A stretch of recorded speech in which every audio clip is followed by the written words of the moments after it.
Hello, my name is Derek Cross. I am a student at Colorado State University Global Campus within the PJM 535 Project Metrics, Monitoring, and Control course. This presentation contains information about characterizing dashboards, as well as an example of how a dashboard might be designed for a real-world scenario.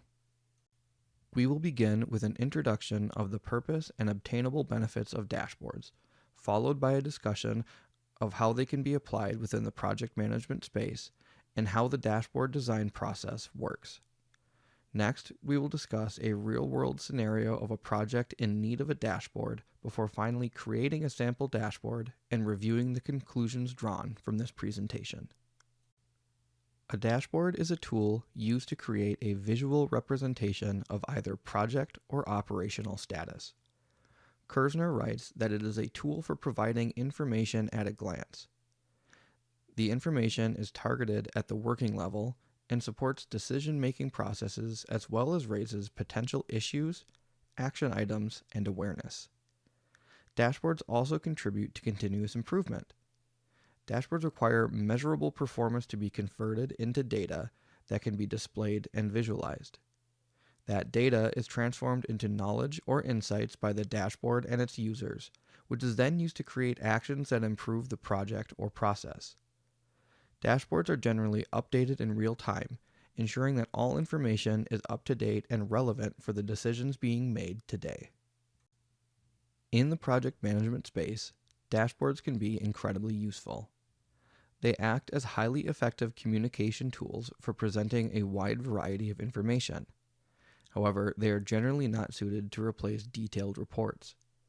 In exchange, dashboards present many advantages, such as alignment between organizational strategy and project goals, visibility into all systems, measurable efficiencies and inefficiencies, and correction of negative trends discovered in the visualized data. To build the most effective project management dashboards, designers must consider the purpose behind what the dashboard is intended to communicate, the needs of the prospective audience, design uniformity, as well as information security. To avoid overwhelming users, dashboards should use the fewest possible metrics to communicate the intended information. In order to create the visualizations, many dashboards follow a similar design process. First, the objective of the dashboard is defined. What is it trying to communicate, and what are the necessary metrics to achieve this communication? Next, the data sources are aggregated. Where is this data stored, and how does the dashboard access it? How do we ensure that this data is accurate and reliable? Next, the appropriate software tools are selected.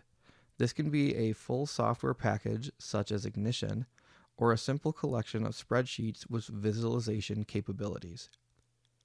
Next, the basic layout of the dashboard is designed. How is the information configured so that the highest priority data is the most prominent? Next, the individual elements, such as graph types, are selected based on the presented data. Next, there are considerations for interactive elements such as drop-downs, tooltips, and filters. The entire dashboard system is then tested for accuracy and proper functionality before finally being deployed and moving into a maintenance phase where the information is periodically reviewed and updated. However, dashboards are not the best tool for every situation. There are some limitations, one of which is the amount of information displayed. It can be difficult to find the right balance between presenting enough information to effectively support the decision-making process and presenting so much information that users become overwhelmed. Another limitation is the type of information that can be presented.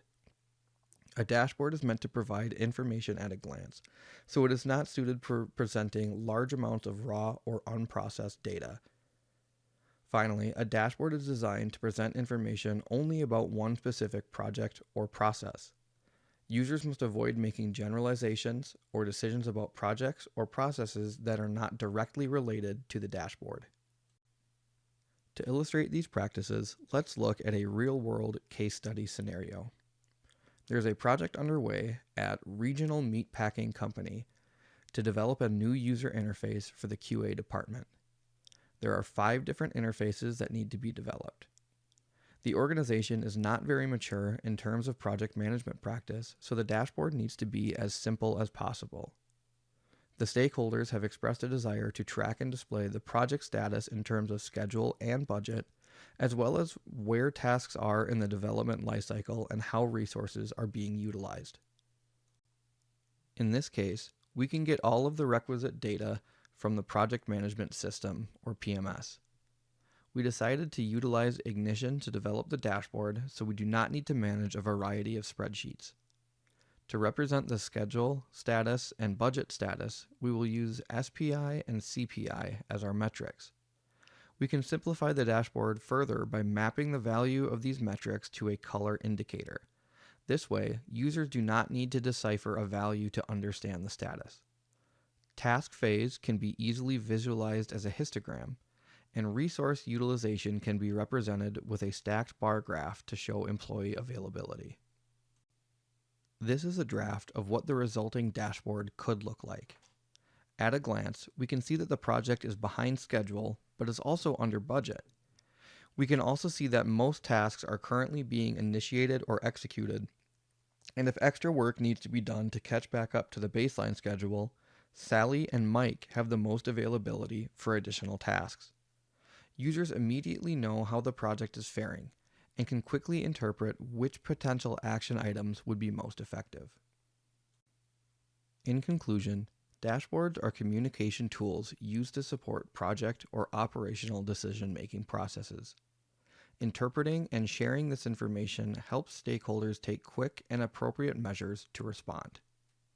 The real-time nature of dashboards ensures that these measures, as well as continuous improvement initiatives, can occur as soon as they are needed.